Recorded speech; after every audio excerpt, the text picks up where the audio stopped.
Fala pessoal, estamos ao vivo para mais um episódio do Pod 7 e hoje o grande debate de uma pessoa que está na CLT com um empresário, mas se você que veio aqui atrás de polêmica, calma que hoje vai ser tranquilo, talvez um tema ou outro vai ser um pouquinho mais polêmico, mas vai ser um tema de bastante harmonia. Eu estou aqui ao lado de duas pessoas maravilhosas, pessoas de Deus, com princípios. É claro, nós precisamos aprender a conviver com pessoas que pensam divergente da gente, que pensam diferente. Eu acho que se nós, como sociedade, aprendemos a respeitar, aprendermos a amar o próximo, mesmo se o próximo não estiver pensando igual a nós mesmos, isso é muito importante para que possamos conviver em harmonia. E talvez quando você ouve a palavra debate, você pensa o quê? Pensa em briga, pensa em discussão, pensa em baixaria, mas hoje nós teremos um debate tranquilo, com opiniões diferentes, diversas, mas que vai trazer clareza para você que é CLT, para você que é empreendedor, ou para você que é um CLT que deseja futuramente empreender, ou você que é empreendedor que deseja voltar para a CLT. Nós vamos aprender um pouquinho sobre esses dois pensamentos e eu tenho certeza que vai ser um podcast maravilhoso. Aqui estou com a minha amiga Anne Matos e meu amigo Renan Moura. Irmão, satisfação, minha amiga, satisfação em falar com você mais uma vez. E vamos iniciar esse debate. Queria primeiramente que vocês se apresentassem um pouquinho, começando aqui da minha amiga Anne, primeiras damas. Boa tarde, muito prazer estar aqui, inclusive, me sinto muito escolhida por esse podcast. Meu nome é Anne Ketula, como havia dito, tenho 19 anos. Por mais que alguns digam que eu sou jovem, eu já trabalhei como CLT, eu trabalhei numa oficina mecânica. Show. Sou técnico em mecânica, me formei já, graças a Deus. E estou aqui para conversar e eu vejo também que é um ambiente para mim abrir minha mente e demonstrar minha opinião. Muito obrigada pela oportunidade, inclusive. Show de bola. Renanzão. Gente, eu sou o Renan Moura, um ex-CLT. Tive que soltar minha algema de ouro e busquei aí, através desses últimos 10 anos, através do empreendedorismo, montar uma empresa de administração de condomínio. Hoje a gente também lidera na Joari Contabilidade, que é uma empresa de contabilidade. E temos também no nosso grupo Moura Joari a Portaria Inteligente, que é uma empresa de portaria remota. Aqui hoje a gente vai falar um pouquinho, mesmo já tendo sentado na cadeira de CLT, a gente vai falar um pouquinho aí dos benefícios de cada um, né? Porque cada cadeira que você senta, seja CLT ou empresário, ela tem os benefícios e os preços a serem pagos para sentar em cada uma dessas cadeiras, né? Então a gente vai discutir aí amplamente esse assunto de uma forma bem estratégica. Show de bola, show de bola. Ambos têm rendas no final do mês distintas. Uns recebem um salário no final do mês, outros recebem de outras formas. Ou até não recebem, tem que não colocar o recebe. dinheiro dentro da empresa para poder pagar as contas. É verdade. Ainda mais quando se está iniciando um negócio, né? Mas vamos com essa pergunta básica, a primeira sobre renda. Anne, Renan, primeiro com a Anne. De onde vem o seu dinheiro hoje? Meu dinheiro vem do esforço que eu faço para a empresa, claro, do tempo também que eu dedico lá, porque por mais que eu tenha direito de receber, eu também tenho horários para cumprir e com isso eu tiro minha renda. Eu ainda trabalho em oficina e toda a minha renda vem de lá. Perfeito, perfeito. Renanzão.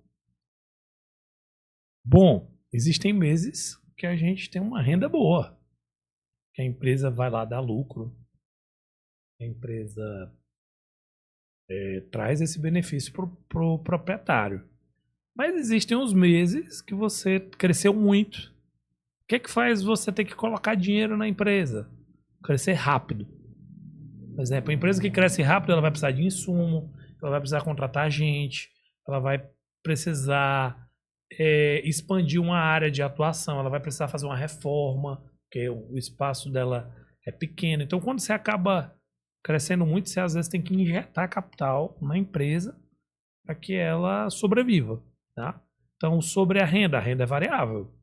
Tem meses que são excelentes, tem meses que você tem que inclusive colocar dinheiro, tá? Então, nossa renda hoje vem toda de empresa, minha, meu grupo empresarial e a minha esposa.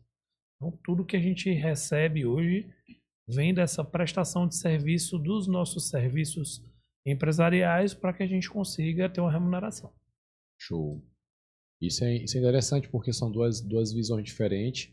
Há pessoas que não conseguem empreender pelo perfil, algumas pessoas que preferem ficar na CLT e pessoas que não conseguem trabalhar mais na CLT. Então, são rendas diferentes, também são perfis diferentes.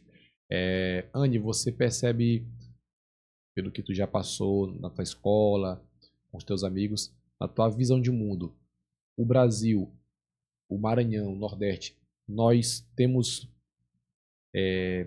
as pessoas que estão nos liderando, os governadores, os governantes, os professores, enfim, a cultura, ela te motiva a empreender ou, na tua opinião, ela te motiva a continuar como CLT? De forma geral, é um pouco difícil responder essa pergunta, mas a minha convivência nas instituições de ensino foi que eles me estimulavam muito a ingressar no mercado de trabalho. Sim. E estimulavam muito a servir às empresas. Quando o senhor perguntou de onde vem a minha renda, vem da empresa que eu forneço por horas de trabalho e pelo trabalho que eu executo. E também eu acho que é muito uma via de mão dupla. Eu forneço para a empresa e a empresa me fornece com uma taxa, digamos assim, do trabalho que eu fiz. Mas nas instituições de ensino que eu frequentei, tanto de cursinho quanto da própria escola, sempre me incentivaram, até meus pais, inclusive, sempre me incentivaram a entrar no mercado de trabalho. E empreender é uma coisa muito difícil, eu diria que até fora do meu mundo, até certo ponto. Porque, querendo ou não, se ele tem uma forma segura. Para quem é jovem, quer começar a ganhar vida, um salário fixo todo mês é uma forma de segurança para poder se manter até o final, se manter na sua vida. Agora, ter que empreender tem várias variáveis e acaba que esse estímulo não chega, pelo menos no meu convívio, para nós jovens. Perfeito. Renan, tua opinião sobre isso? A cultura que nós estamos, a nível federal, estadual, municipal, as instituições, elas incentivam a pessoa a empreender ou elas desestimulam as pessoas a entrarem como empreendedor e se tornarem um CLT? Eu vou falar disso de uma forma um pouco mais profunda. Existe um livro que ele mudou minha mente. Perfeito. Que o nome desse livro se chama Pai Rico e Pai Pobre. Robert Kiyosaki. Sim. Robert Kiyosaki, ele ensina através daquele livro como o governo, como o sistema cria os pais pobres. Ou seja, eu estudei no colégio, quando eu estudava, meu pai me dizia, você tem que estudar para ter um bom emprego. Não é para abrir uma empresa e pagar impostos e fazer os meus colaboradores terem uma renda. Nunca foi essa a mentalidade que eu recebi dos meus pais. Inclusive, meu pai é médico e a renda dele vinha tudo do esforço dele. Talvez ele não foi também treinado para virar um médico empresário, ter vários hospitais, ter um plano de saúde, né? Então, isso também é algo que vem a, digamos assim, direcionar. A mentalidade da escola, ela pode auxiliar a criar mais empresários. Ou não. E hoje, no Brasil, quase não existem escolas de empreendedorismo. A maioria das escolas dizem que você tem que iniciar no mercado de trabalho, ao invés de criar empregos. Talvez se nós tivéssemos um programa governamental mesmo de empreendedorismo, a gente já saía do colégio empreendendo. Tem várias maneiras de empreender, né? Você pode empreender de casa, você pode abrir um e-commerce, você pode vender comida, você pode vender hambúrguer, você pode fazer uma pizza e vender. Isso eu estou falando de coisas simples para você começar, né? E de cedo, outro dia eu até fiz uma postagem, eu peguei os meus filhos e a gente foi fazer uma pizza. Para quê? Para eles aprenderem já como é que é trabalhar e tal. Óbvio que a gente não vendeu, a gente comeu a pizza, mas naquele momento eu já estou entronizando na mentalidade deles que tudo é possível. Nós podemos fazer a nossa parte. Então, o Robert Kiyosaki, ele separa ali o pai rico do pai pobre. O pai rico é o pai que cria ativos. E são ativos, são bens que você compra e vão te gerar renda. E o pai pobre compra passivos. Por que o pai rico é rico? Ele gasta a energia dele comprando ativos. Ele compra coisas que vão gerar renda, que é o que o empresário faz. Ele compra negócios ou cria negócios para gerar ativos. E o pai pobre, ele quer só pagar as contas. Essa que é a diferença. Então, hoje, o sistema educacional brasileiro, ele é focado em criar pais pobres. Porque, querendo ou não, esse empreendedor ele tem um nível de consciência muito superior. Ele vai conseguir discernir o que é o certo e o errado. Muitas vezes, para o político, é muito mais importante ele criar pessoas que não têm esse discernimento e que desejam apenas um show por ano lá na sua cidade do interior e que o prefeito é bom se ele fizer um show. Ao invés de ser um prefeito que gerou renda para a cidade, que trouxe indústria, que trouxe resultado, que aumentou o PIB daquela cidade, que trouxe investimento de fora, que conseguiu isenção fiscal para trazer mais negócios para aquela área. Então, o que a gente vê é que o sistema político brasileiro ele é muito focado em criar pais pobres e muito focado em criar CLTs. Só que existe uma pirâmide no Brasil, né? Até CLTs ou dependentes, né? Que hoje a gente tem 50 milhões de brasileiros que sustentam os outros 150. Então, você que trabalha é CLT e, né, tem uma empresa, você está sustentando os outros 150 milhões de brasileiros, porque eles são funcionários públicos, aposentados ou recebedores do Bolsa Família. E isso é uma realidade. Ou seja, quem produz está bancando quem não produz. Por isso tudo é caro. Porque a gente está sustentando uma máquina que é voltada para criar despesas para os 50 milhões que sustentam o resto. Né? Mas vendo por esse raciocínio, não é vantajoso criar mais empresários. Porque quem trabalharia nas empresas? É nessa questão, a via de mão dupla que eu estava falando. Sim. É uma alternativa segura. Nós temos muitos direitos, isso é inegável. A gente tem a segurança de que a gente vai receber no final do mês e vamos receber ainda os acréscimos, hora extra, trabalhar de noite, periculosidade, qualquer outro tipo de coisa. Agora, não é vantajoso para o Estado criar essa mentalidade nos jovens de se tornar empresário.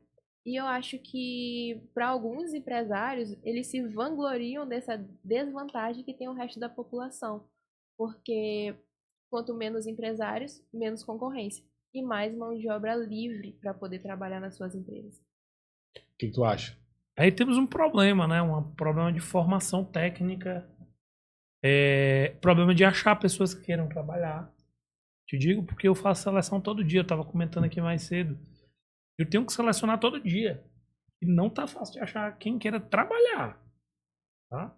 Então, assim, de vez em quando a gente sofre com a mão de obra, porque ela não está capacitada, ela não tem a resiliência que o trabalho exige. Existem pessoas que querem só receber, não querem trabalhar. Isso tudo a gente tem que pesar e medir para que a gente compreenda esse ponto, né? Vai ter muita gente para trabalhar. E com a esse de automação que existe, né? Muitas coisas que hoje existem vão ser desfeitas, não vão mais existir, né? Como foi o aplicativo bancário. Quantos bancários perderam o emprego depois que teve o caixa eletrônico? Depois do caixa eletrônico ainda foi para o aplicativo, que melhorou tudo. Hoje você faz quase tudo do banco, pelo app, né? Então a necessidade de pessoas cada vez menor, né? E sim, tem que ter as pessoas para trabalhar, até porque existe um preço a pagar para ser empresário. Vai ter que trabalhar muito mais. Sim. Enquanto o CLT trabalha 8 horas, eu trabalho pelo menos aí umas 16 ou 17 por dia. Não tenho direito a hora extra. Eu tenho que, muitas vezes, ter a sorte de livrar um mês para ter outros meses melhores também. Mas existem meses que são difíceis. que a gente tem a inadimplência, o cliente não te paga, né? Tem a questão dos problemas operacionais, tem a questão dos erros. Por exemplo, eu trabalho com um condomínio, todo mês eu tenho que pagar 2, 3 portões, que o portão colide com o veículo, o porteiro bateu no portão e eu que tenho que pagar. Né? Então, assim, tem todos esses... E o cara, ele é pago, ele é contratado e pago para fazer o trabalho dele. Certo? Ele é pago para abrir o portão, ele vai lá e bate no portão do carro. Eu tenho que pagar o carro, eu tenho que pagar o reparo do portão, porque foi um erro do meu funcionário. Então a gente tem todos esses pormenores que são bem difíceis no empreendedorismo. Então, nem todo mundo está pronto para essa conversa. É uma conversa que o empreendedor sabe o peso da responsabilidade que ele tem, né? De ter um 13º violento. Meu 13º a gente pagou no dia 20. A última parte, né? Ficaram 7 funcionários por dia 20. Os outros todos eu fui pagando enquanto recebia. Mas será que você está pronto para pagar um 13º com o valor de um carro de luxo? Né? Então, você está pronto para não dormir nesse dia, no dia 20, que é o dia que vence? Nem todo brasileiro está pronto para essa responsabilidade. Né? Então, é uma responsabilidade muito grande, que nem todo mundo está pronto para essa conversa. Olha só, a gente percebe que muitas vezes a mídia e algumas classes, elas olham o empresário de uma forma bem pejorativa. Elas olham o empresário como o vilão ou como alguém que é muito capitalista ao ponto de querer prejudicar o outro, escravizar o outro.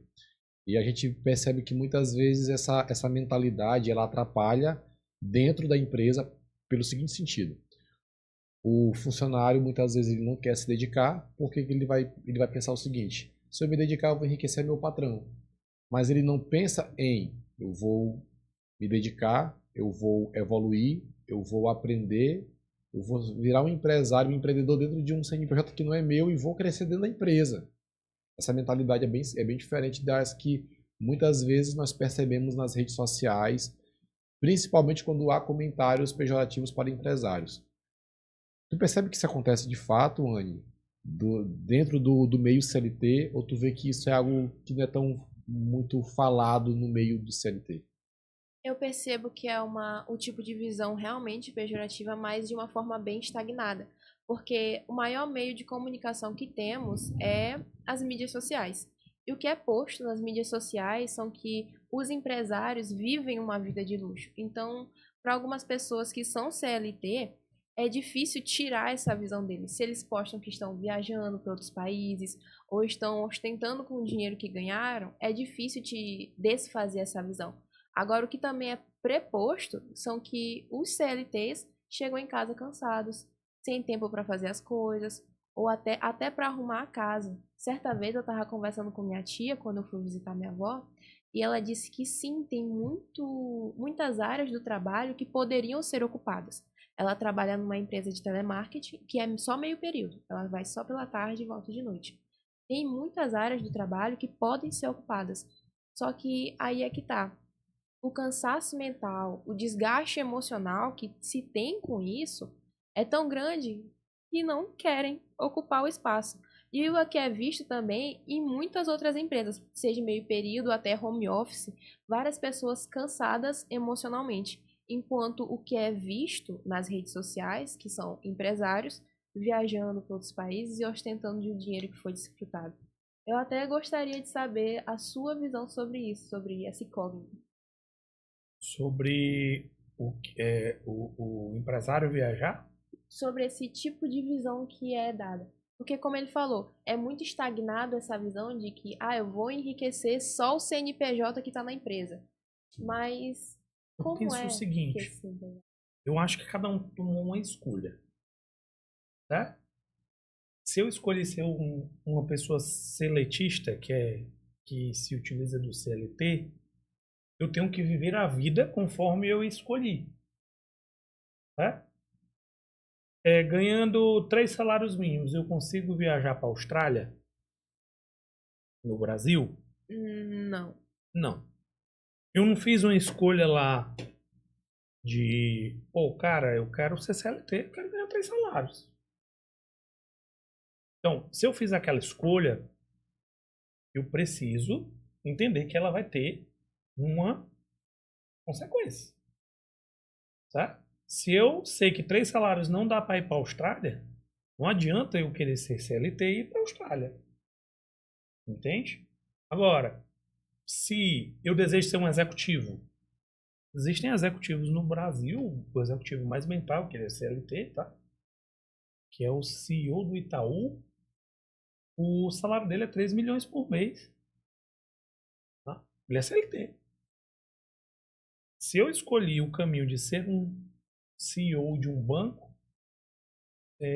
eu também tenho que saber que eu posso ir para a Europa, eu posso ir para a Austrália, que eu posso ir para o Japão, eu posso ter uma vida boa, eu posso ter um carro bom.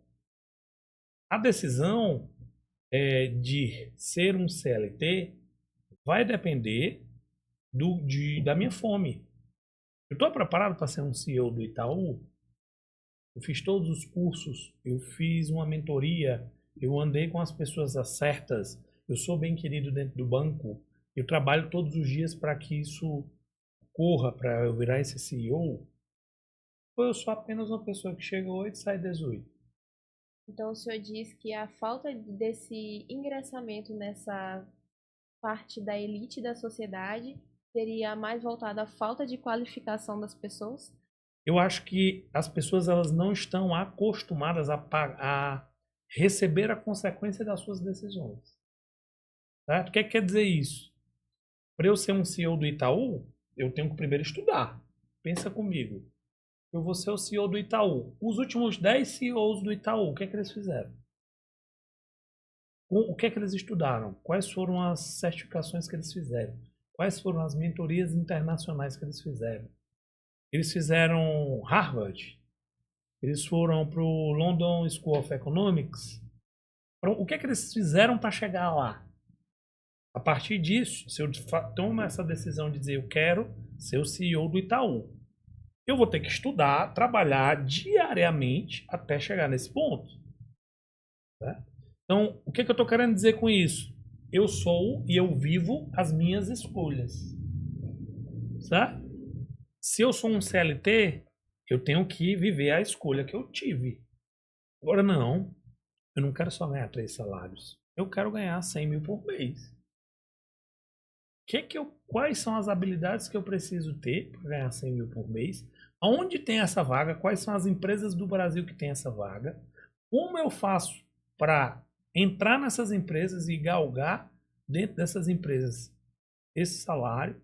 E como eu tenho que me comportar para chegar neste cargo? O que eu tenho que fazer? Quais metas eu tenho que bater? Como eu devo me comportar? Que nível de maturidade técnica eu tenho que ter? Que nível de conhecimento técnico eu tenho que ter? Que nível de network eu tenho que ter? Quais os comportamentos que eu tenho que ter para chegar lá?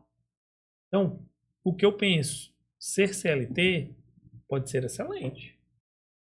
Eu só tenho que saber qual é o tamanho da fome que eu tenho e das decisões que eu tomo. E da minha obstinação. Porque para chegar num cargo de CEO internamente de qualquer banco, você precisa ser extremamente estratégico. Eu sou estratégico? Ah, eu quero ser empresário. É muito mais fácil.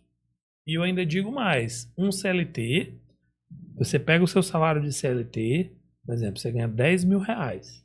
Se você for trabalhar montar a sua empresa, você consegue, com essa habilidade que você ganha 10 mil reais dentro de qualquer CNPJ, você abrindo a sua, você faz pelo menos 10 vezes o mesmo valor. Depois de 5 ou 6 anos. O que eu estou dizendo agora? Ah, eu ganho 10 mil reais como CLT. Você pode ganhar 100. Desde que você abra a sua, estruture um negócio para ganhar 100. Então, o CLT, ele consegue decuplicar a renda dele abrindo um CNPJ com as habilidades que ele tem. Desde que ele seja muito bem orientado também e tenha a obstinação de fazer o negócio funcionar. Acredito que, como vocês empresários, vocês vão concordar com essa afirmação que eu vou fazer, mas empreender é um tiro no escuro. Tu sabe a direção que tu vai apontar a arma, mas tu não pode dizer ao certo aonde a bala vai parar. Para muitas pessoas que escolhem viver o CLT, eu digo isso pelo convívio da minha família, ou até de mim mesma, ter esse direito de escolha, porque por mais que escolha seja uma coisa que fazemos por nós mesmos, tem algumas pessoas que têm o direito de escolher e as que não têm, porque tem outra variável operando nessa equação, que seria basicamente o convívio, a estrutura familiar. Por exemplo, esse CLT que está trabalhando, ele é provedor da sua própria casa? Acha que ele poderia parar de trabalhar 2 meses para poder abrir um novo negócio até começar a dar lucro? Esses são tipos de variáveis que já não que já são deveriam ser calculados em diferentes parâmetros, que são a relação da sociedade, em que âmbito social ele está, em que parâmetro familiar ele está inserido. Eu sei que é um exemplo bem distinto, mas vocês ficaram sabendo do que ocorreu no Rio de Janeiro, certo? Que teve aquele massacre. Eu não vou dizer que eu concordo, que eu discordo, eu acho que isso nem é relevante. Mas as pessoas que estavam lá inseridas, os civis, acha que eles escolheram morar nas favelas? As favelas, historicamente, é um local onde os negros da época foram jogados por não ter local na sociedade. Muitas pessoas continuaram fincadas lá por não poder sair. Sabemos que o melhor meio de sair do âmbito social que nós estamos é a educação. Quanto mais educação ou até quanto mais conhecimento técnico se tem, mais fácil fica para você poder sair do âmbito que você está agora. Ninguém acho que escolheria viver nas favelas, mas acredito que muitos de lá são pais de famílias e são como provedores, e assim que os filhos crescem, tem que também se tornar provedores. Então acredito que essa mentalidade de pai rico, pai pobre, nunca chegou a eles também. Esse tipo de conhecimento nunca veio à tona sobre e se eu começar a empreender. Certa vez eu vi um filme que eu gosto de assistir filmes culturais para poder usar como repertório no Enem, que é Cidade de Deus. Que eu acho que vocês já ouviram falar, já assistiram, que também se passa no Rio de Janeiro e a vivência das favelas. Se vocês forem parar para prestar bem no ator principal, no qual não me lembro o nome dele, ele era um empreendedor. Ele tinha uma barraquinha de lanches na praia, mas ele ainda morava nas favelas. Eu sei que é o tipo de empreendimento pequeno. Entretanto, não seria relevante levar em consideração que ele está tentando sobreviver? Com certeza, assim, antes de devolver a pergunta pro Renan, essa questão que tu levantastes aí do cenário econômico da pessoa, eu particularmente, quando eu comecei a empreender, eu trabalhava como, não era como CLT, eu estava contratado em um órgão público na época, e eu lembro que eu trabalhava as 8 horas de relógio por dia e empreendia nas outras horas. Então, eu trabalhava aí umas 18 horas por dia, focado no contrato e focado no meu negócio que estava iniciando, até meu negócio superar o valor que eu ganhava no contratado e eu dizer, não, agora eu tenho que focar nisso. Então, assim, eu vejo que, assim como eu fiz, Anny, algumas pessoas que eu conheço fizeram. Por exemplo, eu tenho um cliente que hoje tem algumas farmácias aqui no Maranhão e veio de Balsas. Ele se chama Edilson Silva Carvalho, que é um grande amigo meu, e ele era quebrador de coco na cidade de Balsas. E o Edilson, a mãe dele morreu, ele era criança, o pai dele não tinha como sustentar todos os filhos, e ele foi morar na casa de uma pessoa, uma condição um pouco melhor. Ele, como criança, ele estava ali trabalhando, aprendendo a trabalhar com aquela família. E o Edilson, ele começou a empreender para poder sobreviver. Ele começou a empreender para poder alcançar algo melhor na vida.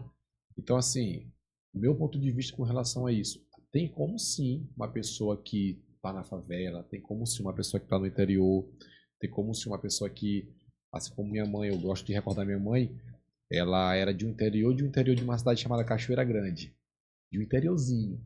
E quando ela foi para uma cidade um pouquinho maior chamada Rosário, que fica aqui perto de São Luís, ela virou faxineira, empregada doméstica.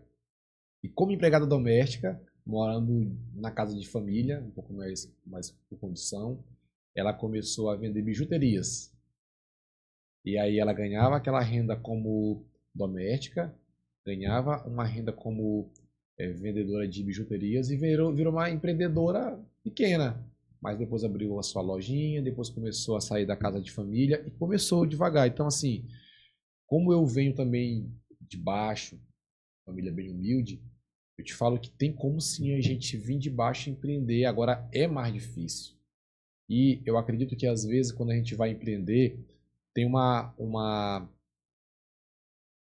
assim, um romantismo. Ah, empreender, eu vou trabalhar para mim. Ah, empreender, eu vou trabalhar pouco. Eu estou trabalhando demais aqui no Mateus. Eu estou sendo um escravo aqui no Mateus. Eu vou empreender. Aí quando a pessoa empreende, descobre que trabalha 10 vezes mais do que no CLT.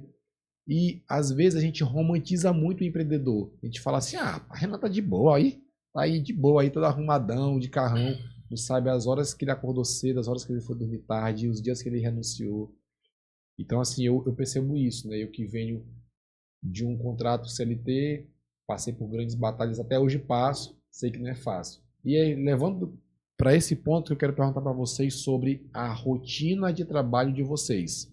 Eu queria só te pedir, Gustavo, que eu esperei sabiamente vocês dois falarem, e eu queria te falar algo que é muito importante. Hoje, eu não acredito mais que uma pessoa não tem oportunidade. Eu vou te dizer por que eu não acredito mais.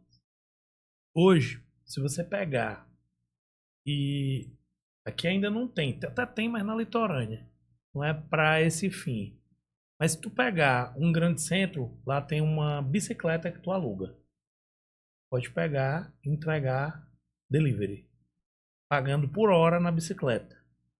Aquelas bicicletas do Itaú, aí tu te cadastra no iFood e tu começa com a bicicleta. Se tu fizer não sei quantas entregas, tu vai receber o dinheiro daquelas entregas e tu pode já pensar numa moto. Aí depois tu vai fazer as entregas na moto. Né? E eu tô te falando de uma pessoa que, se ela trabalhar 16 horas por dia, que eu digo pra você, você não consegue vencer fazendo de 8 às 18. Você vai ser mediano.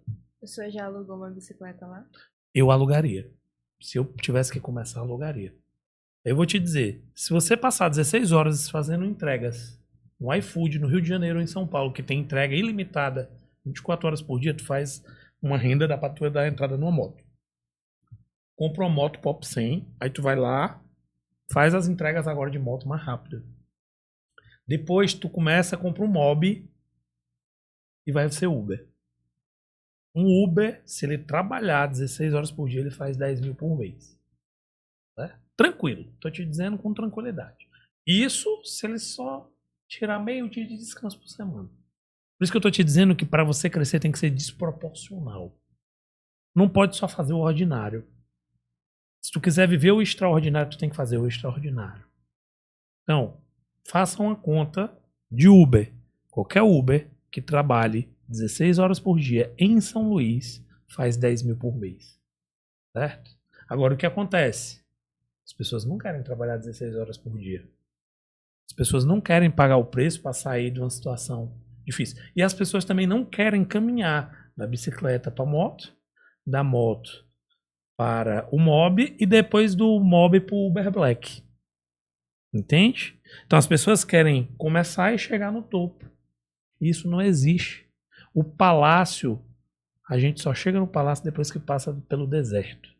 Certo? Quantos palácios na Bíblia as pessoas só chegaram depois do deserto? Pensa nos 40 anos do deserto. Só se chegou no palácio depois que passou o tempo do deserto. Agora, para chegar no palácio já tem que ter a mentalidade de palácio. Antes de você chegar no palácio, você já tem que pensar como quem é do palácio. E passar pelo processo de deserto, sendo feliz. Pegar a bicicleta, passar para a moto. Passar da moto para o Mob. Do Mob para o Uber Black. As pessoas não querem passar pelos processos. Elas querem o palácio, sem passar pelo que leva ao palácio. Porque Deus também ele não vai te dar um palácio se tu não está conseguindo administrar nem uma bicicleta. Entende? Então, é ser fiel no pouco para poder chegar no muito. Então, Hoje eu não acredito mais no Brasil que a pessoa não consiga sair de uma favela e crescer. Sabe o que eu tenho certeza? Que ela não quer pagar o preço. Né? Qualquer pessoa que realmente quiser, ela faz. Agora, o que geralmente acontece, a pessoa, não, mas eu vou ficar cansado. Aí tu acha que eu não fico cansado? Tu acha que o diretor de uma grande empresa não está cansado? Então, o Brasil ele tem um discurso vitimista, em geral. As pessoas, porque o sistema, porque os impostos, porque o governo. E a tua parte? Vai esperar por quem nunca fez por ti? Vai esperar até quando? Né? Duvido uma pessoa em 3 ou 4 anos ela não chegue no Uber Black, fazendo o que eu estou falando aqui. O carro está financiado. Que esteja, você está lá. Você vai pagar o preço. Agora, para isso, tem que ter disciplina, tem que ter foco. Você aguenta 4 anos trabalhando de 8 às 23, nem parando só metade do domingo. Ninguém quer pagar esse preço. Mas ser empreendedor é isso. Eu trabalho quase todos os dias. Eu não paro, eu tenho operação 24 horas. Toda hora tem alguém me ligando, me pedindo alguma coisa porque deu algo errado. Eu tô lá resolvendo. As pessoas não gostariam de sentar nessa cadeira, mas querem os bônus da cadeira. Entende? Ela quer a viagem para Europa. Ela quer a viagem para Dubai. Mas ela não quer trabalhar 16 horas por dia. Então, sobre o CLT, você também não cresce como CLT fazendo de 8 às 18. Você vai ter que ter algo desproporcional para crescer. Por isso que eu disse que é a decisão. Sobre a decisão. A decisão de ser um CLT, ela tem as consequências do CLT. De ser desproporcional, tem as consequências de ser desproporcional. São meses, anos de renúncia para você poder crescer. Show de bola, pode falar. É exatamente com isso que eu havia falado mais cedo. São muitas renúncias feitas levando em consideração ao umbigo que a pessoa está inserida. Por exemplo, eu tenho... A maioria dos meus irmãos são homens. E claro, sempre com aquele pensamento de homem, tipo, eu quero ser independente logo, eu quero logo ter meu próprio dinheiro, meu próprio tempo realizado. E um dos meus irmãos, ele começou a trabalhar como entregador por bicicleta. Ele trabalhava no CLT, depois do CLT ele fazia a entrega no iFood. Desproporcional. Ele teve um Ele comportamento desproporcional. Ele tem um pensamento muito à frente do dele. Mas levando em consideração que se ele não tivesse uma bicicleta e ainda teria que alugar, eu já aluguei uma bicicleta lá simplesmente para andar. Se eu não me engano, foi R$ 20 a hora. 20 vezes 16 vai dar mais ou menos uns 220. Você compra a bicicleta? Comprar uma bicicleta é muito mais vantajoso. Mas levando em consideração que você ainda não tem, a cada entrega que você faz no Uber iFood, é R$ 6, R$ 7. E levando em consideração que nem todo tempo vai ter demanda, isso se torna uma coisa desproporcional ao ponto de você não poder controlar. Você escolhe fazer entregas, mas você não escolhe quando que as entregas vão cair ou se vão chegar a todo tempo. E levando em consideração também o tipo de pessoa que vai entregar. Nem todo mundo tem aptidão física suficiente para entregar, isso é um tipo de preparo. Sim. A gente sempre começa pouco, tipo, vou fazer 3 horas, amanhã eu consigo 4, é igual na academia. Eu vou carregar 1 quilo hoje, amanhã eu já vou carregar 2. Ou vou fazer uma flexão hoje, amanhã eu vou conseguir fazer 3. Não é realmente o tipo de caminho que é levado de forma linear. É como se fosse realmente uma escada, várias ondulatórias, vários buracos no caminho ou pedras. Tanto que as pedras que mais fazem a gente tropeçar não é as grandes que a gente vê, são as pequenininhas que a gente não olha e acaba tropeçando e caindo. E esse tipo de analogia eu levo em consideração que muitos CLTs preferem ficar nos CLTs por causa da segurança. Nem todo mundo consegue realmente sair do CLT em busca de... Todos querem sair em busca de algo melhor. Quem que não queria ir para Dubai, para Europa, Paris? É meu sonho. Mas não leva em consideração que antes de viver, sobreviver é o essencial. E a segurança de ter os direitos todo final do mês, os acréscimos, mas também ter as responsabilidades de entregar, são essenciais. Pelo menos no âmbito em que eu trabalho, se eu perguntou da carga horária que levamos, eu trabalho das 8 às 5h30. Às vezes até 6 horas, depende muito do meu patrão.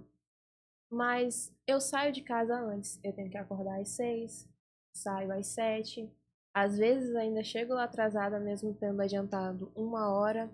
Eu saio às 6 horas, ainda chego em casa ao mesmo tempo lá para as 7, 7h30, porque é o horário onde mais o trânsito tá, como eu posso dizer, violento. Várias vezes eu voltando do trabalho, aconteceu vários acidentes. E esse horário de chegada acaba se prorrogando para 8 horas. Então já chega realmente estagnado no final do dia. Então, o tipo de mentalidade de empreendedorismo se torna um tipo de mentalidade racional de simplesmente parar e descansar. Esse tipo de discurso de que todos nós podemos ser empreendedores é totalmente verdade. Eu conheço até várias pessoas que começaram na própria escola. Tipo, eu vou vender cremosinho na escola. E no final do mês, ele tinha realmente muito dinheiro, porque era só ele que vendia. Ou seja, não tinha concorrência. Todo mundo queria, ele saiu melhor já com esse pensamento logo de início. Mas aí é que tá, todo mundo pode empreender. Mas dependendo do umbigo em que você vai estar inserido, é realmente uma variável muito distinta. O minha carga horária, como eu havia falado, é das 8 às 6. Mas isso acaba se estendendo para 7 horas, 8 horas, além das outras atividades que têm que serem feitas em casa, que são cotidianamente normais, que ninguém mais pode fazer além de mim. Eu acho que é uma coisa mais flexível quando se é empreendedor. Por mais que tu trabalhe muito, 16 horas em um dia, é como vocês falaram, tem meses bons, no qual você tem que doar mais, mas também tem meses ruins, no qual você tem que se dar mais. E é a mesma coisa no CLT. Eu diria que são em proporções diferentes, mas também na mesma linha de raciocínio. Há dias na empresa em que a demanda está muito alta e você tem que dar conta. Porque senão vai vir alguém e ver, não, tu não faz isso, te corta logo. Então é o tipo de medo que todo CLT tem. Além do preparo, tipo, aí o meu colega tem técnico em segurança. A gente está em operação, eu não tenho técnico de segurança, eu não sou suficiente para essa empresa. Qualquer coisa que acontecer, eu posso ser desligado. Por mais que tenha segurança, também temos a preocupação por parte da visão dos empresários. O que é uma coisa flexível, como vocês mesmos disseram. Por mais que vocês trabalhem muito durante alguns dias, em outros dias vocês já conseguem descansar mais. Uns 10 anos, mais ou menos, trabalhando muito. Para ter uma ideia da desproporcionalidade. E quanto mais a empresa cresce, mais a gente trabalha. E tem mais gaps, tem mais gente para errar por nós. Eu tenho muita gente para errar por nós e eu vou lá corrigindo os erros deles. Entendeu? Então, esse é o ponto principal. E essa cultura CLTista no nosso país, ela acaba também trazendo esse, digamos assim, essa lateralização da economia. Se eu tivesse vários empresários crescendo 50%, 60% ao ano, todo ano, a gente tinha aí um país mais próspero. Se eu foco no empreendedorismo, é o empreendedorismo que paga a conta. Ele paga a conta do CLT, ele paga a conta dos impostos, ele paga a conta do Bolsa Família, ele paga a conta do INSS. Então, o que a gente realmente vê é que muitas vezes as pessoas acabam escolhendo o CLT e querendo viver a vida do empreendedor. E o que é totalmente fora de uma realidade. Porque eu escolho ovo frito e quero comer filé. Entende? E o ovo frito é muito bom. Mas eu escolhi ovo frito. Eu não posso querer filé enquanto eu estou colocando ovo frito na frigideira. Entende? Para colocar o filé eu tenho que fazer diferente. Esse debate está bem interessante. Eu quero levar mais agora para a questão da mentalidade, porque eu acho que falar de mentalidade é muito interessante. A Anny, ela trouxe muito a situação do contexto em que ela está inserida, e Renan também poderia depois falar um pouco sobre isso, mas eu gosto muito de um tema, que é o tema de network. Eu tenho certeza que a ambiência, o ambiente onde você está, ele é predeterminante para os seus resultados. Porém, uma particularidade minha. Eu nasci num bairro, onde esse bairro, alguns dos meus amigos são grandes profissionais, outros foram para o crime, outros já estão mortos. Eu lembro de estar jogando futebol quando criança num campinho perto da minha casa, onde nós convivíamos com diversos tipos de pessoas e diversos tipos de mentalidade. E naquele contexto onde eu estava, os meus amigos, alguns pensavam coisas que, se eu seguisse eles, talvez eu não estaria nem vivo hoje. Mas uma coisa que eu aprendi até mesmo na Bíblia, que se tu andares com um sábio, tu serás sábio, se tu andar com um tolo, tu será pior do que ele. Então, mesmo naquele ambiente onde eu estava, eu escolhi quem ouvir e eu escolhi quem andar. Eu estava ali naquele contexto, eu falava com todos, mas eu escolhi quem ouvir, eu escolhi quem andar e eu escolhi minhas referências. E Karl Marx, ele fala uma coisa, eu não gosto muito desse rapaz, mas uma coisa que ele fala que eu acho interessante é que nós somos o fruto do meio. Então, por mais que eu estava naquele meio, eu disse, não, eu vou me deixar ser influenciado por outro meio. Então, mesmo convivendo e nascendo e sendo criado naquela rua, naquela cidade, eu escolhi pessoas certas daquela rua e pessoas certas daquela cidade para que eu pudesse ir para um nível diferente. Então, assim, às vezes a gente que nasceu num ambiente onde tinha diversos tipos de influências, às vezes a pessoa fala assim, ah não, esse daí não cresceu porque olha onde ele nasceu. Mas onde a pessoa está, por exemplo, na favela que você citou, tem pessoas que conseguiram dentro da favela hoje serem grandes homens. Dentro da favela serem pessoas que conseguiram prosperar. Eu vejo o deputado federal Nicolás Ferreira, ele costuma dizer que ele nasceu dentro de uma favela. E hoje ele é um grande homem com uma visão empreendedora, com uma visão cristã diferenciada. Mas talvez uma pessoa que nasceu na mesma favela do Nicolas, hoje está com um destino diferente. O que aconteceu de errado? Foram os mesmos contextos. Mas eu acho que as escolhas pesam muito. E levando para essa parte de mentalidade, eu quero perguntar para vocês algo. Crescer, tanto como CLT, como você falou, tem CLTs hoje que ganham valores astronômicos. E existem CLTs que não ganham valores astronômicos, assim como existem empreendedores que ganham valores grandes e existem empreendedores que não ganham valores grandes. Vale ser ressaltado isso. Minha pergunta é, crescer depende mais do sistema ou crescer depende da mentalidade? De novo, crescer financeiramente, prosperar, crescer depende do sistema, por exemplo, do município onde você está, das leis que regem o município, do governo estadual, federal. Crescer depende mais do sistema ou crescer depende da mentalidade?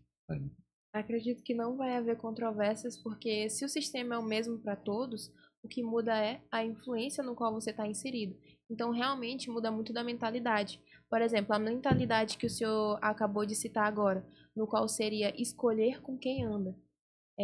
Eu vivo muito isso porque, querendo ou não, eu ainda sou da classe econômica, eu sou da classe trabalhadora, então eu convivo também com alguns colegas meus da infância que eu vejo fumando maconha na pracinha, enquanto outras amigas minhas estão querendo fazer cursinho, estão inseridas na faculdade. Então, vai me dizer que eles não estudaram na mesma escola? Porque quando eu digo colegas, foram que estudaram na mesma sala que eu. A gente não frequentou a mesma escola, frequentou os mesmos cursinhos, então vai muito da mentalidade, da segurança que se tem para poder ter uma vida melhor. Então, eu queria ouvir mais sobre a sua opinião, na verdade. Bom, a Bíblia ela é bem clara e límpida, né? Quando ela fala que se você andar com sábios, você será o próximo, né? Se você andar com tolos, você será pior que eles. Existem algumas máximas do mercado que vão te definir. Com 5 ou 6 perguntas, eu posso te fazer elas agora, se puder responder também. Eu vou te dizer o quanto tu vai crescer. Uma das perguntas: quando tu tá com os teus amigos, quem é a pessoa mais inteligente? Eu. Próxima pergunta: quantos lugares novos tu visitou esse ano de 2025 que tu nunca foi? Cidades novas. Cidades. 2. Quantos hábitos novos você teve no ano de 2025 que você nunca tinha tido? Nenhum, sempre foram os mesmos. Quantos lugares você visitou, lugares mesmo, que você visitou novos? Aqui na cidade mesmo, Aqui na cidade? um lugar novo que você nunca tinha ido. Acho que é incontável. Porque, querendo ou não, por eu morar aqui desde cedo, eu preciso fazer uma consulta em tal lugar que eu nunca fui, ali seria considerado um lugar novo. Por exemplo, aqui eu nunca tinha vindo por essa parte, mas seria considerado um lugar novo. Então acho que isso eu não consigo dizer o número certo. Bom, aí vamos lá. Se você é a pessoa mais inteligente da sua mesa, o que é que você está aprendendo?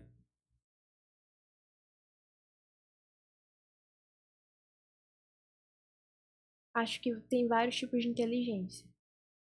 Eu me digo que eu sou o tipo de pessoa mais inteligente da minha mesa, porque quando acontece algumas coisas, meus amigos correm pra mim.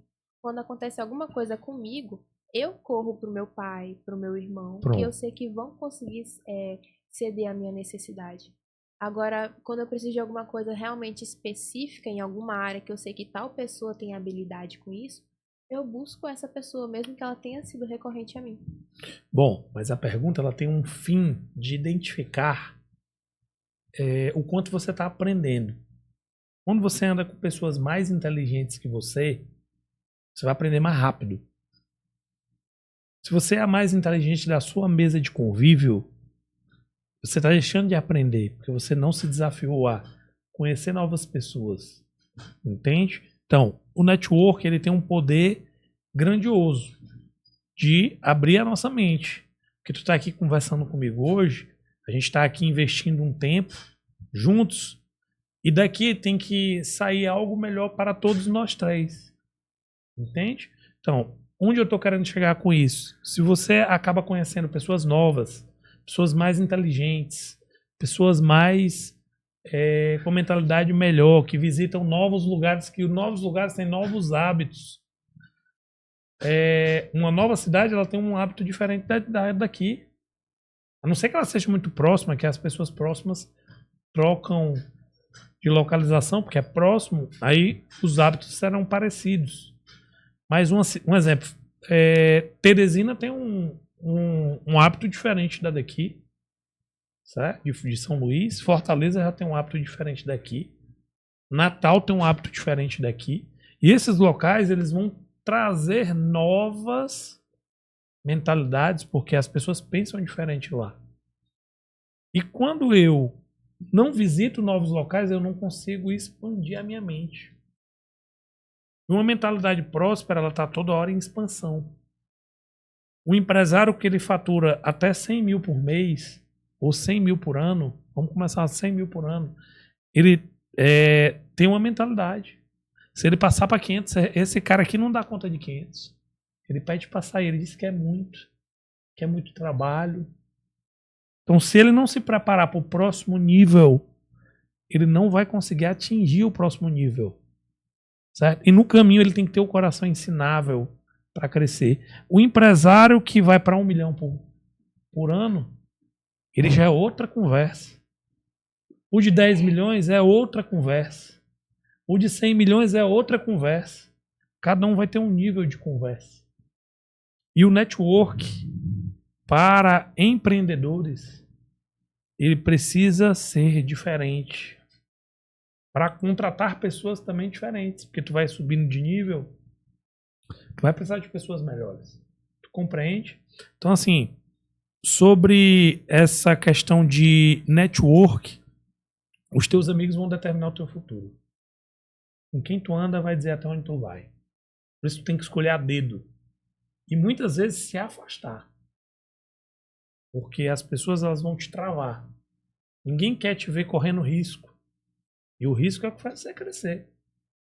Ninguém quer ver você tendo uma melhor condição financeira que o outro. Quer saber se tem amigo de verdade? Diz aí uma coisa que o pessoal gosta da tua idade. Da tua idade, eu acho que um iPhone 17. Né? Se tu chegar com um iPhone 17 lá, tu vai, caramba, ela tem um iPhone 17. Só pode estar roubando. Tem pessoas que falam isso. Por quê? Porque ela não gosta de ver você crescer. Entende? Então, você quer saber se as pessoas torcem por ti? Conta uma vitória pra pessoa assim, como se estivesse muito feliz.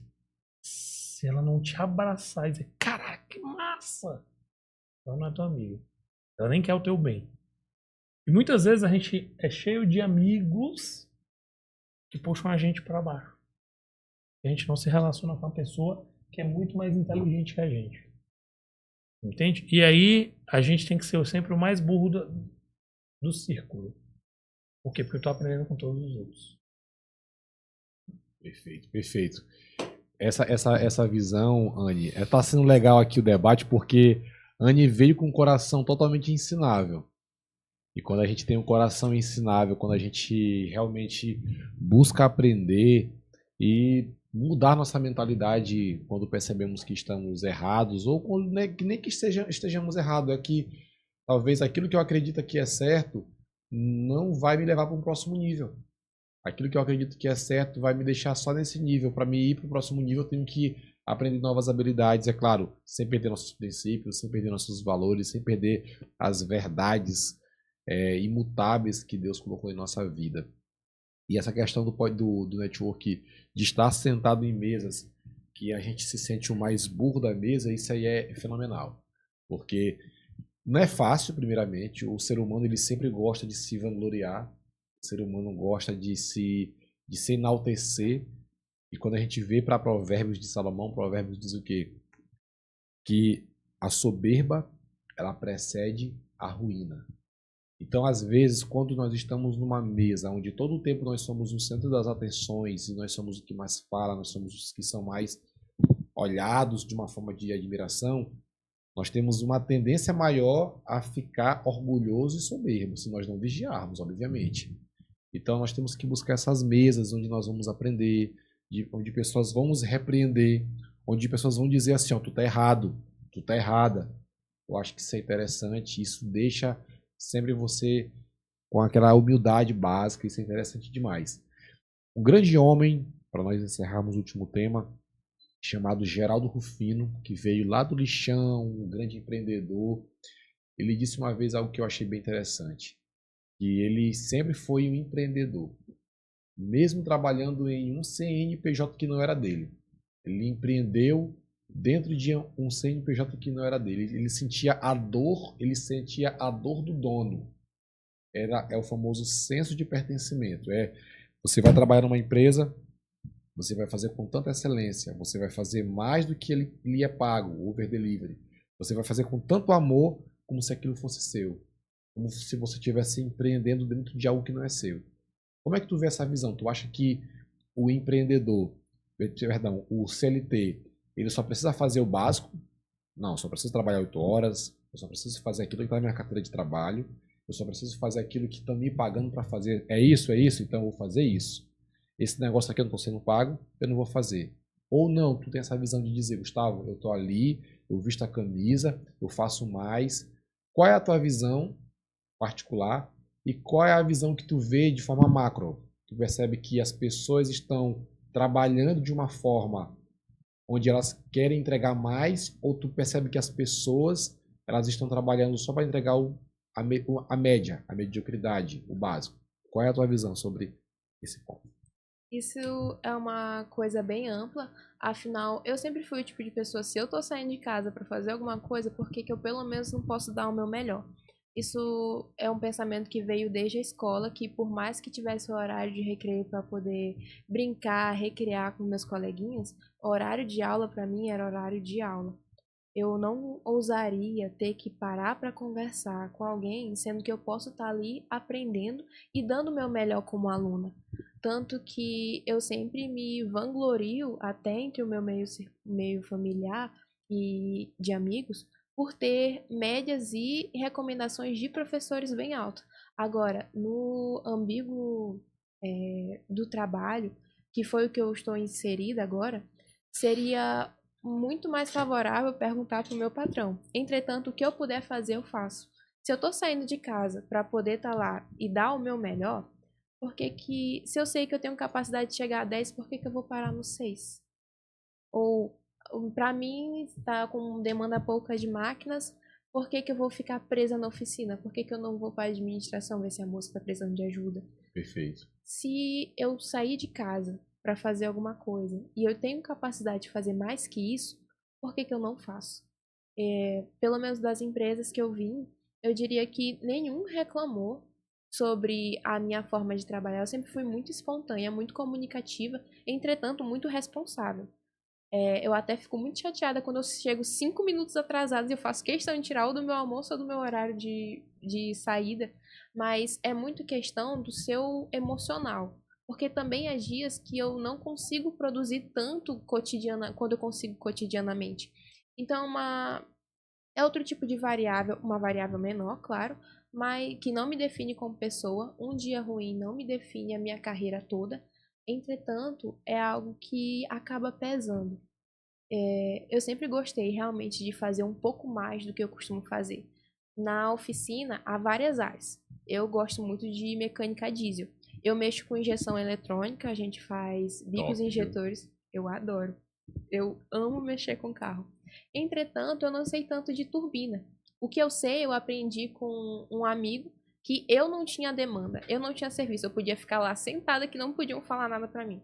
Entretanto, o meu colega de trabalho, ele estava com 5 turbinas para fazer e entregar na mesma semana, que já foram enviadas para o torneiro e tiveram que ir lá, só que eu não sabia mexer. Mas não saber fazer alguma coisa não me tira a capacidade de aprender. Perfeito. Cheguei para ele e falei: se tu me ensinar uma, o que eu tiver dúvida, eu só te pergunto, eu já consigo fazer.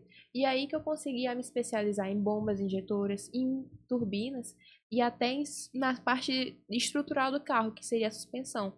Aonde eu vou, muita gente me reconhece como aquela menina que não tem medo de se sujar ou que faz tal coisa, tal coisa, tal coisa. Justamente por eu estar inserida em outras áreas que não são só a minha obrigação. A minha Perfeito. obrigação vai muito mais de fazer aquilo que eu fui determinada a fazer. Ei, Anny, mas como que tu vê, e essa é a minha pergunta também para ti, como é que vocês olham hoje de forma macro o CLT, a pessoa que vai trabalhar numa empresa que não é dele? Você vê que ele tem essa visão over delivery, até o Napoleão fala muito sobre isso. Você quer crescer, faz mais daquilo que lhe é pago. Over delivery. Quer crescer, faz mais, entrega mais, entrega mais, entrega mais. Ou tu vê que a pessoa hoje, de forma geral, ele só faz um trabalho meia boca. Isso assim, na tua análise para o mercado de trabalho, de forma geral. Como é que tu vê as pessoas? Elas estão indo para o trabalho. Nossa, Anny, eu vou trabalhar hoje, vou fazer o máximo. Hoje é segunda-feira, eu vou entregar demais. Hoje é dia abençoado, eu vou trabalhar. Eita, rapaz, hoje eu vou trabalhar. Eita, meu pai, não vejo a hora de sair. Como é que tu vê a galera hoje? De forma macro, eu diria que varia muito, mas a maioria realmente prefere fazer aquilo que só lhe é pago, ou até nem aquilo, né? Nem aquilo que se é pago a pessoa faz. Então, por isso, eu até estava conversando com eu servi estágio lá, né? Eu não sei se pode dizer o nome da Pode empresa. falar. Na Fogaça Motores. E uma coisa que a dona estava dizendo é que ela gosta de contratar pessoas jovens. Porque pessoas jovens vêm com aquela sede de querer se empregar, de querer a independência, tanto financeira quanto independência de todos os amigos. Então ela já vem com vontade mesmo de trabalhar, porque é aquilo que as escolas ensinam, como a gente estava conversando mais cedo.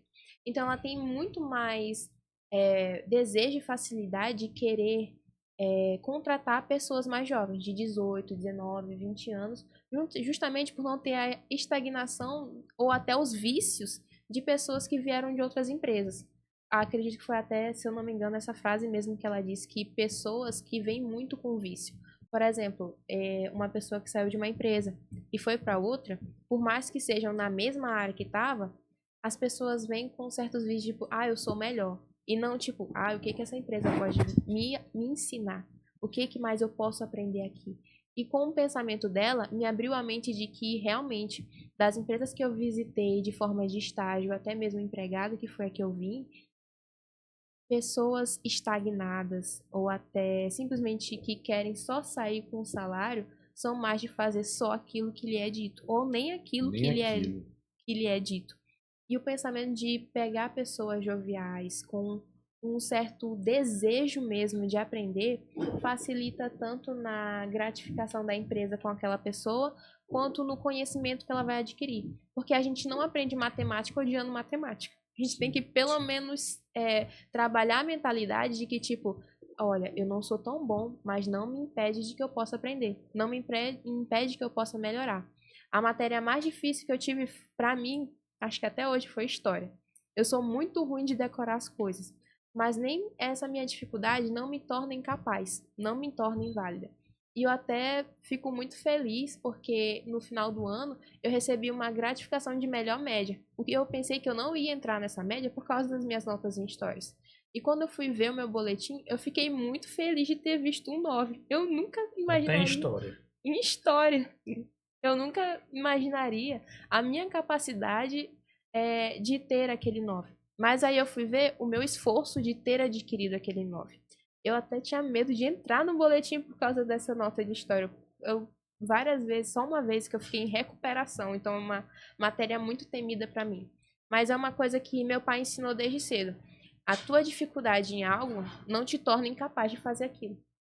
Só basta tentar ou se esforçar. Se tal esforço não deu certo, mude o método.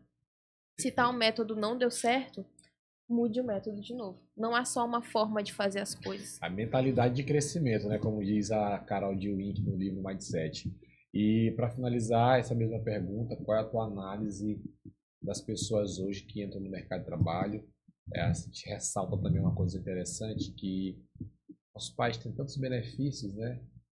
E que hoje a gente às vezes vê que antigamente as pessoas trabalhavam com mais vontade, hoje em dia elas se estacionam algumas. Na verdade, muitas, eu vejo essa minha análise particular, viu, pessoal? Não está nem dentro do contexto aqui, mas eu pensei nisso aqui, uma análise pessoal.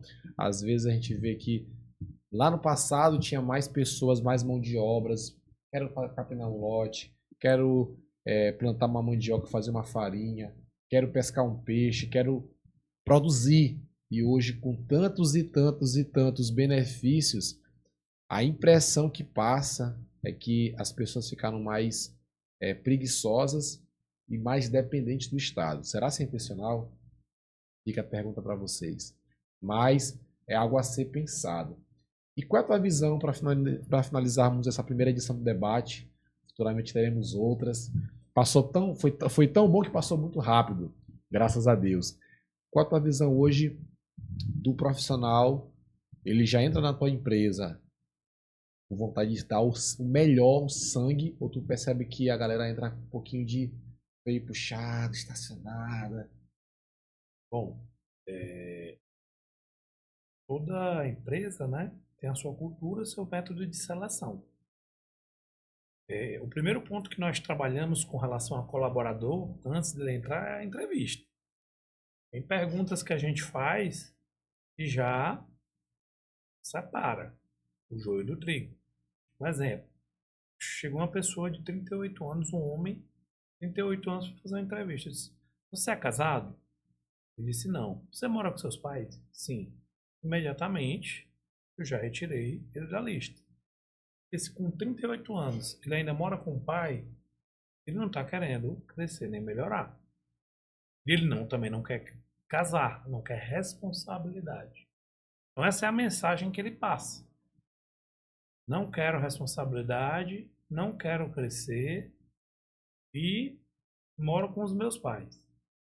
Cordão umbilical está grudado. Então, tem coisa que o empresário precisa retirar antes de entrar. Né? Princípios mínimos para trabalhar. Você vê uma pessoa com vontade. Eu gosto muito do perfil casado. Nada contra os solteiros, mas eu gosto do casado porque o casado tem conta para pagar. Ele não vai ficar chorando quando for chamada a atenção. Ele sabe que ele tem a responsabilidade de dar. Então ele vai querer melhorar mais rápido. Por quê? Porque ele sabe que tem gente que precisa dele. Tá?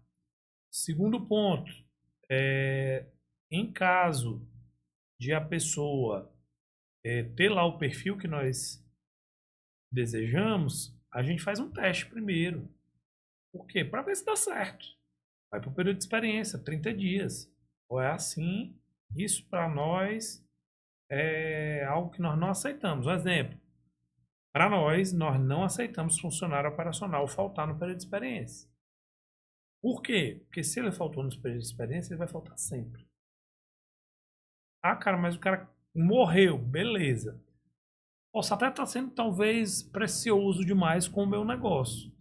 Mas se ele começar a faltar na época que eu preciso, quem vai sofrer é o negócio.